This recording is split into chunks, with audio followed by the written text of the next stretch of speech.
Hello दोस्तों, good morning. स्वागत एक बार फिर से आप सभी का एमजेटी एजुकेशन में। दोस्तों आज है 6 अप्रैल। आज की वीडियो में हम लोग बात करेंगे 6 अप्रैल 2022 के मोस्ट इंपोर्टेंट करंट अफेयर के क्वेश्चंस के बारे में।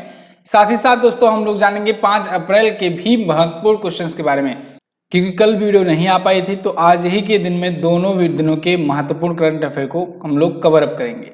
लेकिन उससे पहले मैं आपको बताना चाहूंगा दोस्तों, जनवरी, फरवरी और मार्च 2022 के लिए एक महत्वपूर्ण प्रश्नोत्तरी करके एक नई ई बुक आई हुई है। बहुत ही शानदार ई बुक है। इसमें बिल्कुल नए तरीके का कॉन्सेप्ट है। इसमें आपको क्वेश्चंस, उसके नीचे उसका एक्सप्लेनेशन, डिटेल जानकारी स्टैटिक्स के साथ दी जाएगी। बहुत ही शानदार ई बुक है। आप अगर 100% कवरेज चाहते हैं करंट अफेयर का, तो आप इस एक सिंगल ई बुक से प्राप्त कर सकते हैं। तो ये सिर्फ 49 रुपए में है। आपको मिलेगा एमजेटी ऐप पर। गूगल प्ले स्टोर पर जाइए, एमजेटी ऐप डाउनलोड कीजिए, या फिर डिस्क्रिप्शन में व्हाट्सएप का नंबर भी दिया गया है, आप वहां से भी संपर्क करके यूपीआई के थ्रू भी प्राप्त कर सकते हैं ई बुक को। बहुत सारे बच्चे लगातार इसको ले रहे हैं और आपके लगातार एग्जाम्स भी लगे हुए हैं, तो आप इसको लीजिए और अपनी परीक्षा में जीत सुनिश्चित कीजिए। हम लोग देखते हैं कल के क्वेश्चंस की। कल बोले तो इससे पहले के जो क्वेश्चंस थे उनको कहीं आप भूल तो नहीं गए। क्विकली करते हैं रिवीजन। श्रीलंका में दोस्तों इमरजेंसी लगी हुई है, तो वहां पर पूरी कैबिनेट ने इस्तीफा दे दिया है। फीफा ने अपना मस्कट लॉन्च किया ला ईब को, और 2 अप्रैल को वर्ल्ड आर्टिज्म अवेयरनेस डे मनाया गया। कर्नाटक ने अभी नंदनी क्षीरा समृद्धि सहकारी बैंक की स्थापना की घोषणा की है। केंद्रीय मंत्री जितेंद्र सिंह ने द इंडियन अंटार्कटिक बिल 2022 पेश किया है। और थल सेना प्रमुख ने अभी हाल ही में डोगरा रेजिमेंट के 2 बटालियन को प्रेसिडेंट कलर्स पुरस्कार दिए हैं। आमिर खान दोस्तों फार्मेजी के ब्रांड एम्बेसडर बनाए गए। और अभी भारत और ऑस्ट्रेलिया के बीच में ECTA समझौता हुआ है। अभी हाल ही में पश्चिम बंगाल राज्य सरकार के गवर्नर जो कि दोस्तों जयदीप धनखड़ जी हैं, IIT खड़गपुर में एक पेटा स्केल सुपर कंप्यूटर परम शक्ति का अनावरण किए हैं। श्री राम चौलिया की पुस्तक आई है क्रंच टाइम। क्लियर? तो ये आपने रिवीजन किया क्विकली पिछले दिनों के क्वेश्चंस को। अब 2 क्वेश्चन जो मैंने आपसे पूछे थे उनका आंसर जान लीजिए। नेशनल डिफेंस एकेडमी साथियों है खड़गवासला पुणे में। खेलो इंडिया यूथ गेम्स का पहला संस्करण हुआ था नई दिल्ली में, दूसरा पुणे, तीसरा गुवाहाटी, चौथा हरियाणा में होना था, लेकिन कैंसिल हो गया, और 5वां होगा भोपाल में। क्लियर? तो ये तो थे दोस्तों कल के क्वेश्चंस। अब हम लोग आज के शानदार क्वेश्चन से शुरुआत करते हैं।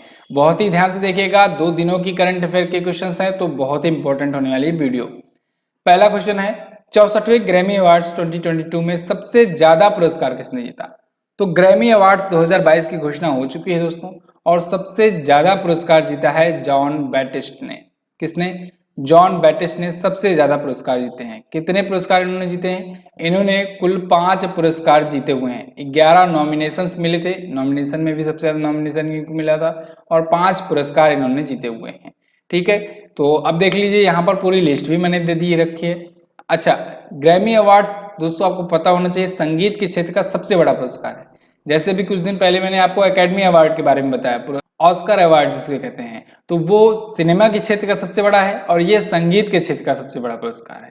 क्लियर है? इसमें ग्रामोफोन की एक ट्रॉफी दी जाती है। ये भी एग्जाम में पूछा गया है। क्या दिया जाता है ट्रॉफी में? एक ग्रामोफोन की ट्रॉफी दी जाती है। तो एल्बम ऑफ द ईयर जो कि पूछा जाएगा, एल्बम ऑफ द ईयर क्या रहा है? तो वी आर को एल्बम ऑफ द ईयर का अवार्ड मिला है, जॉन बैटिस्ट का है। Best record of the year, leave the door open. Best song of the year, leave the door open. Best country album, starting over. इसके अलावा best new artist Olivia Rodrigo चुने गए, और best rap album call me if you get lost चुनी गई है। ठीक है, तो ये सभी सॉन्ग्स हैं महत्वपूर्ण जिनको आपको याद रखना है। जॉन बैटिस्ट जो हैं 11 सबसे ज्यादा नॉमिनेशन और 5 सबसे ज्यादा पुरस्कार जीते हुए हैं। क्लियर? अगला देखते हैं। हाल ही में आईसीसी महिला क्रिकेट विश्व कप 2022 किसने जीता? ये भी बहुत ही महत्वपूर्ण क्वेश्चन है। ऑस्ट्रेलिया दोस्तों 7वीं बार आईसीसी का महिला विश्व कप जीत लिया है। ऑस्ट्रेलिया ने अभी इंग्लैंड की टीम को हरा करके जीत लिया वनडे वर्ल्ड कप। ये 2022 का वनडे वर्ल्ड कप महिलाओं वाला न्यूजीलैंड में आयोजित हो रहा था। तो ऑस्ट्रेलिया एक बार फिर से जाकर के चैंपियन बन गई है। ऑस्ट्रेलिया 7 बार चैंपियन है। ठीक है ना, 7 बार ये चैंपियन बन चुकी है। यहाँ पर बात करें एलिसा हेली की, तो सबसे ज्यादा रन इन्होंने बनाए फाइनल में, 170 रन बनाए। और किसी भी, चाहे पुरुष हो चाहे महिला हो, कोई भी अभी तक 170 रन फाइनल में नहीं बनाया है इंडिविजुअली। ओवरऑल दोस्तों 356 तक का स्कोर गया था फाइनल में, काफी लंबा स्कोर खड़ा किया था इन्होंने, ठीक है, ऑस्ट्रेलिया की टीम ने। तो इंग्लैंड की टीम को हरा करके फिलहाल जीत गए ये लोग। रनों के अंतर की बात करें तो 71 रनों से हराया है। सबसे ज्यादा रन बनाया है पूरे टूर्नामेंट में एलिसा हेली ने, 509 रन बनाए टोटल। सबसे ज्यादा विकेट लिया है सोफी एक्लेस्टोन ने, ये इंग्लैंड की हैं, और एलिसा हेली जो है ये ऑस्ट्रेलिया की हैं। क्लियर। अब ऑस्ट्रेलिया आया है, ऑस्ट्रेलिया के बारे में जानेंगे। अभी भारत और ऑस्ट्रेलिया के बारे में मैंने आपको समझौता बताया ही शुरुआत में ही, अभी आज भी रिवीजन किया हमने। ऑस्ट्रेलिया यहाँ पर आप मैप में देखोगे, यहाँ से आप देखोगे अपने प्यारे भारत से, इस साइड में है। कैनबरा इसकी कैपिटल है। स्कॉट मॉरिसन 30वें प्राइम मिनिस्टर हैं, और ऑस्ट्रेलियन डॉलर यहाँ की करेंसी है। अगला, किस राज्य सरकार ने स्कूल चलो अभियान शुरू किया? तो स्कूल चलो अभियान अभी हाल ही में शुरू किया है उत्तर प्रदेश के सीएम ने। उत्तर प्रदेश राज्य सरकार की ये योजना है दोस्तों, एक अभियान कह सकते हैं, कैंपेन है स्कूल चलो अभियान।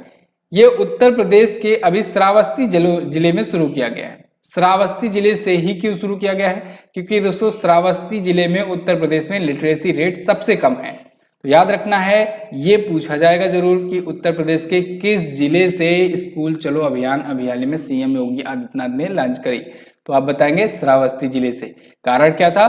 तो यूपी लेवल के एग्जाम वाले जानेंगे कि श्रावस्ती जिले की साक्षरता सबसे कम है। तो यहाँ पर और साथ ही साथ पूरे राज्य में जो प्राथमिक विद्यालय होते हैं और जो उच्च प्राथमिक विद्यालय होते हैं उसमें 100% नॉमिनेशन सुनिश्चित करने के लिए ये शुरू किया गया है 4 अप्रैल 2022 से। क्लियर। चलिए, उत्तर प्रदेश के बारे में बेसिक्स तो आप जानते ही हो। आगे बढ़ते हैं क्योंकि आज क्वेश्चंस की संख्या वैसे भी ज्यादा है।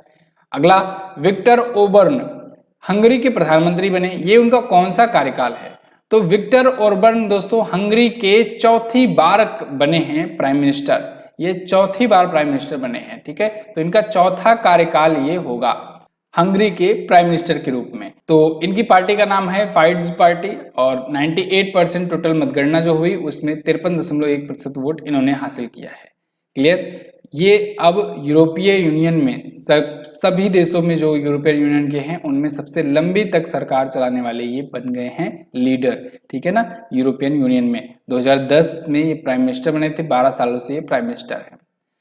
हंगरी अगर बात करेंगे दोस्तों, तो हंगरी आप देख पाएंगे मैप में यहाँ पर है, यूरोपियन कॉन्टिनेंट पर मैं ओपन कर चुका हूँ। आप देखोगे इधर यूरोपियन रसिया है, रसिया वैसे तो पूरा में है, ठीक है ना, लेकिन मैंने आपको बताया था कि आधा रसिया यूरोप में आता है, आधा रसिया एशिया में आता है। तो यूरोपियन रसिया के बाद एक देश आपको मिलेगा यूक्रेन, जहां पर ये इन्वेजन लगातार करता आ रहा है। इसके बाद ही यहाँ पर एक देश मिलेगा हंगरी, छोटा सा। आपको याद होना चाहिए दोस्तों, यहाँ पर भी हमारे केंद्रीय मंत्री गए थे। हंगरी, रोमानिया, स्लोवाकिया, पोलैंड में 4 केंद्रीय मंत्रियों को भेजा गया था कि जाओ वहां से अपने स्टूडेंट्स को निकलवा करके ले आओ इस रास्ते से। तो हंगरी एक ऐसा देश है जो देखिए अपना बॉर्डर शेयर करता है यूक्रेन से। तो ये इंपॉर्टेंट रखता है क्योंकि यहाँ पर ये दोबारा से बन गए हैं प्राइम मिनिस्टर, यूक्रेन में यहाँ तक रसिया आ ही गया है। क्लियर। तो आप देख पाओगे यहाँ पर थोड़ा सा और डिटेल में, यूक्रेन है, स्लोवाकिया है, ऑस्ट्रिया है, क्रोएशिया है, रोमानिया है, सर्बिया है, इन सबसे, और स्लोवेनिया, इन सबसे अपना बॉर्डर शेयर करता है। बुडापेस्ट इसकी कैपिटल है। क्लियर है। अगला देखते हैं, किस ऑपरेशन के तहत आरपीएफ ने अवैध टिकटिंग करने वाले दलालों को गिरफ्तार किया? तो अभी हाल ही में आरपीएफ ने दोस्तों अवैध टिकटिंग को रोकने के लिए एक ऑपरेशन शुरू किया है। इस ऑपरेशन का नाम है ऑपरेशन उपलब्ध, और इसके तहत बहुत सारे अवैध टिकटिंग वालों को, जो फ्रॉड टिकटिंग करते हैं, ऐसे दलालों को गिरफ्तार किया जा रहा है। उनकी आईडीज ब्लॉक की जा रही हैं। आईआरसीटीसी की जो एजेंट आईडी होती है और जो इंडिविजुअल आईडी भी होती है, बहुत सारी आईडी ब्लॉक की गई हैं, बैन की गई हैं। तो टिकट माफियाओं को पकड़ने के लिए ऑपरेशन उपलब्ध शुरू किया गया है। किसके द्वारा? आरपीएफ के द्वारा, रेलवे प्रोटेक्शन फोर्स, रेलवे सुरक्षा बल के द्वारा शुरू किया गया है।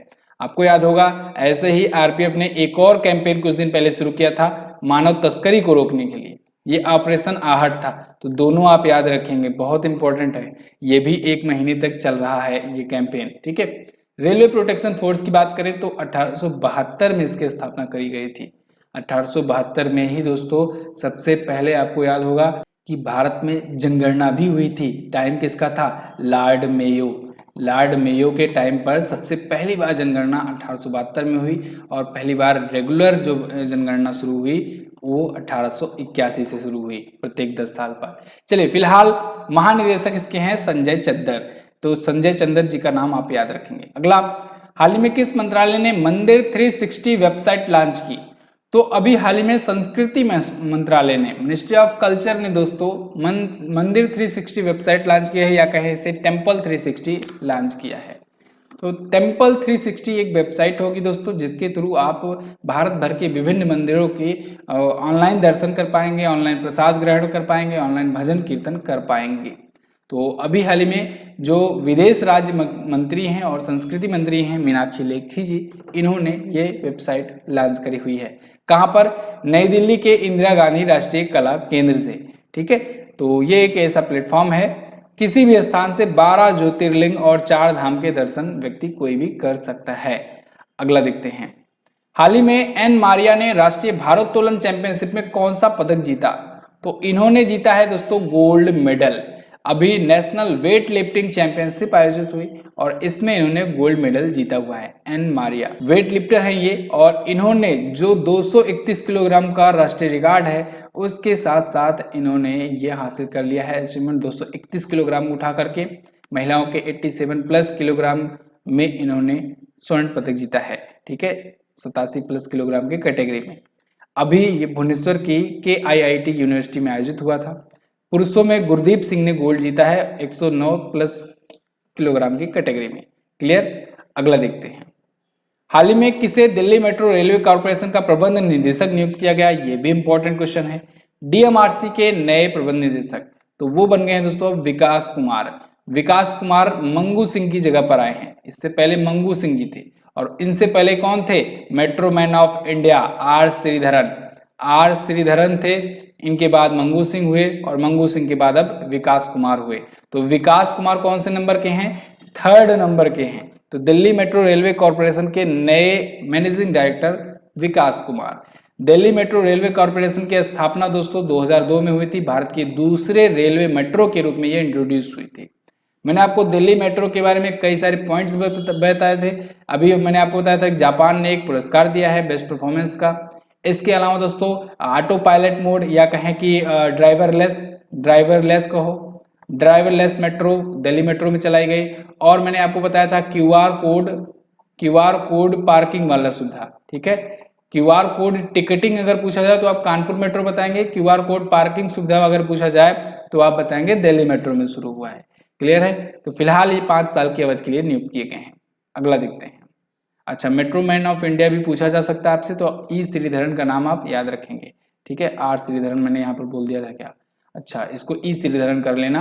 ठीक है, चलो अगला देखते हैं, 83वीं राष्ट्रीय टेबल टेनिस चैंपियनशिप 2022 की मेजबानी कौन करेगा?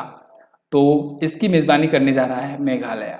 83वीं राष्ट्रीय टेबल टेनिस चैंपियनशिप 2022। तो ये टेबल टेनिस का बहुत बड़ा टूर्नामेंट होता है, विश्व के सबसे बड़े टूर्नामेंट्स में से एक गिना जाता है। तो इसकी मेजबानी इस बार मेघालय करने जा रहा है। 83वां इसका संस्करण है, 18 अप्रैल से 25 अप्रैल तक होगा। कहाँ पर? Sai indoor training centre NEHU। Okay, अगला देखते हैं, फिक्की ने वित्तीय वर्ष 2022 में GDP ग्रोथ रेट कितना रहने का अनुमान लगाया? तो फिक्की का ये अनुमान है दोस्तों कि भारत की GDP ग्रोथ रेट 2022-23 में 7.4% की दर से बढ़ेगी। सब जगह परसेंटेज लगा लो, तो 7.4% की दर से GDP ग्रोथ रेट रहेगा अगले फाइनेंशियल ईयर में। तो ये फिक्की का अनुमान है। फिक्की का मतलब होता है federation of Indian chambers of commerce and industry. मैंने आपको बताया था फिक्की हो और वर्ल्ड बैंक हो, ठीक है ना, और RBI हो या CSO हो, इन सब का इंपॉर्टेंट होता है थोड़ा सा। बाकी लोग तो अपना अनुमान बदलते रहते ही हैं। अगला देखते हैं, हाल ही में राष्ट्रीय समुद्री दिवस कब मनाया गया? तो नेशनल मैरीटाइम डे दोस्तों प्रत्येक वर्ष मनाया जाता है 5 अप्रैल को। भारत में नेशनल मैरीटाइम डे यानी कि राष्ट्रीय समुद्री दिवस 5 अप्रैल को मनाया जाता है। समुद्र भारत के लिए कितना महत्व रखता है, कैसे व्यापार हम लोग करते हैं, ठीक है ना, तो व्यापार की दृष्टि से, सुरक्षा की दृष्टि से और भी कई दृष्टि से ये किस प्रकार से हेल्प करता है, किस प्रकार से हमें भी, हमारी भी जिम्मेदारी बनती है इसको संरक्षित रखने की, ये सब चीज़ों के लिए अवेयरनेस फैलाने के लिए दिवस मनाया जाता है प्रत्येक वर्ष। तो चलिए फिलहाल इसके बारे में बात करते हैं। इसमें एक अवार्ड दिया जाता है प्रत्येक वर्ष, वरुण अवार्ड। वरुण अवार्ड का नाम आप याद रखेंगे, प्रत्येक वर्ष वरुण अवार्ड इस दिन दिए जाते हैं। अच्छा, इस बार की थीम क्या थी? सस्टेनेबल शिपिंग बियॉन्ड कोविड-19। तो सस्टेनेबल शिपिंग बियॉन्ड कोविड-19 इंपॉर्टेंट थीम है, याद रखेंगे आप। 1964 से ये दिवस मनाया जाता है। अगला, हाल ही में मियामी ओपन टेनिस का खिताब किसने जीता? तो मियामी ओपन टेनिस का खिताब 2022 जीत लिया है दोस्तों इगा स्वितेक ने। कौन? इगा स्वितेक जीत ली हैं। यहाँ पर आपको इमेज में दिख रहे हैं, ये विमेन्स चैंपियंस बनी है। यहाँ पर मैं पूरी लिस्ट भी मैं आपको दिखा दे रहा हूँ, पुरुष एकल और महिला एकल दोनों। तो मैं विमेन सिंगल दोस्तों तो जीता है इगा स्विटेक ने, पोलैंड की रहने वाली हैं। और पुरुष एकल जीता है यानी मेन सिंगल जीता है कार्लोस अल्क्राज ने, जो कि स्पेन के हैं। 37वां इस बार का संस्करण था मियामी ओपन का, मियामी गार्डन फ्लोरिडा में ये आयोजित हुआ। पुरुष डबल्स और महिला डबल्स भी लिख दिया मैंने, और ये ज़्यादा वैसे पूछा जाता नहीं है, लेकिन आप ध्यान रखेंगे ह्यूबर्ट हरकाज और जॉन स्ट्रेवेल्सली ने जीता पुरुष डबल्स, और लॉरा सिंगमंट और वेरा जेनेस्वा इन्होंने जीता महिला डबल्स। आगे देखते हैं, हाल ही में किस राज्य को 13 नए जिलों के साथ एक नया नक्शा मिला? तो दोस्तों 13 नए जिलों का नया नक्शा फाइनली अब जारी कर दिया गया है आंध्र प्रदेश की सरकार के द्वारा। आंध्र प्रदेश, आपको पता होगा, इसने 13 नए जिलों का गठन किया था। इसके 13 जिले पहले ही से थे, इन्होंने हर एक जिले को 2 भागों में तोड़ दिया और 13-13 इसके हो गए 26 जिले। तो ये तो 1-2 महीने पहले ही हुआ था, 2-4 महीने पहले, और मैंने इसको बताया भी था आपको। तो फिलहाल अब आंध्र प्रदेश में हो चुके हैं 26 जिले, टोटल डिस्ट्रिक्ट की संख्या हो गई है 26, जो कि कुछ इस प्रकार से है जो आप मैप में देख रहे हैं। क्लियर है? तो 4 अप्रैल 2022 को अभी YS जगन मोहन रेड्डी जी ने इसे लॉन्च किया है। अगला देखते हैं, अगला क्वेश्चन है, हाल ही में भारत और नेपाल के बीच कितने समझौतों पर हस्ताक्षर हुए? ये बहुत इंपॉर्टेंट क्वेश्चन है। नेपाल के प्राइम मिनिस्टर जो है शेर बहादुर देउबा जी, ये भारत आए थे, हमारे प्राइम मिनिस्टर नरेंद्र मोदी जी के साथ मिले, मुलाकात भी की नई दिल्ली में। तो भारत और नेपाल ने अभी 4 महत्वपूर्ण समझौते और कई परियोजनाओं पर, कई प्रोजेक्ट पर अभी डील साइन करी हुई है। ठीक है, तो ये शेर बहादुर देउबा दिख रहे हैं और ये है प्राइम मिनिस्टर नरेंद्र मोदी जी। अब ये 4 महत्वपूर्ण समझौते कौन है इसको समझिए। तो इसमें दोस्तों जो अपना IOCL है यानी इंडियन ऑयल कॉर्पोरेशन लिमिटेड, और नेपाल का ऑयल कॉर्पोरेशन लिमिटेड जो है, इन दोनों के बीच में हुआ। इसके अलावा ISA इंटरनेशनल सोलर अलायंस का 105वां सदस्य बनने जा रहा है नेपाल, रेलवे में तकनीकी सहयोग के लिए, पेट्रोलियम उत्पाद वितरण के लिए और पेट्रोलियम क्षेत्र में तकनीकी अनुभव साझा करने के लिए, इन सब क्षेत्रों में समझौता हुआ। और इसके साथ साथ ही अब रुपे कार्ड की शुरुआत नेपाल में भी होगी, यानी नेपाल भी इसके लिए एग्री हो गया है। तो नेपाल बन जाएगा चौथा देश भूटान, सिंगापुर और संयुक्त अरब अमीरात के बाद रुपे कार्ड की शुरुआत करने वाला। ठीक है, तो भारतीय रुपे कार्ड अब वहां पर भी चलेंगे और भी कई प्रोजेक्ट पर हस्ताक्षर हुए हैं। ठीक है ना, तो भारत और नेपाल के बीच में ये डील हुई है, बहुत इंपॉर्टेंट शक्ति है। यहाँ पर आप देख लो, नेपाल भारत के उत्तर में है, शेर बहादुर देउबा यहाँ के प्राइम मिनिस्टर, राष्ट्रपति हैं विद्या देवी भंडारी जी, काठमांडू इसकी राजधानी है। काठमांडू में ही किसका हेडक्वार्टर है, किस संगठन का हेडक्वार्टर है, कमेंट करके हमें जरूर बताओ आप लोग। नेपाली रुपया यहाँ की करेंसी है, संसद का नाम है राष्ट्रीय पंचायत। ओके, तो बस दोस्तों ये तो थे आज के दिन के और कल के दिन के मिलाकर के टॉप 14 क्वेश्चंस। ठीक है, धीरे धीरे करके सारे क्वेश्चंस कवर अप करा दिए जाएंगे बहुत ही इंपॉर्टेंट तरीके से, और आपको डेली वीडियो देखनी है। अब चूंकि दोस्तों यही वीडियो लंबी हो गई, इस वजह से आज रिवीजन पॉइंट नहीं कराया जाएगा, आज क्वेश्चन ऑफ द डे भी लिखित में नहीं पूछा जाएगा। बस आपको ये बता देना है काठमांडू में किस संगठन का हेडक्वार्टर है, इसके अलावा उसके बारे में क्या डिटेल आप जानते हो, सब कुछ आप बता देना। फिलहाल आप इस ई बुक को अगर लेना चाहते हैं तो ले सकते हैं, बहुत सारे बच्चे इसको ले रहे हैं और बहुत ही अच्छा लग रहा है उनको, अपना फीडबैक भी दे रहे हैं। तो आप इसको जाकर के ले सकते हैं। कोई भी इसके बारे में इंफॉर्मेशन चाहिए तो आप व्हाट्सएप भी कर सकते हैं। स्टैटिक जीके के साथ, डिटेल इंफॉर्मेशन के साथ, क्वेश्चन और आंसर फॉर्मेट में आपको ये दिया जा रहा है ई बुक, बहुत ही शानदार ई बुक है। MZT ऐप से आप प्राप्त कर सकते हैं और व्हाट्सएप भी करके भी हमसे ले सकते हैं UPI के थ्रू। चलिए बस फिलहाल इतना ही रखते हैं दोस्तों वीडियो में। वीडियो को एंड तक देखने के लिए बहुत बहुत धन्यवाद। मिलेंगे अगली वीडियो में, तब तक के लिए नमस्कार, जय हिंद, वंदे मातरम।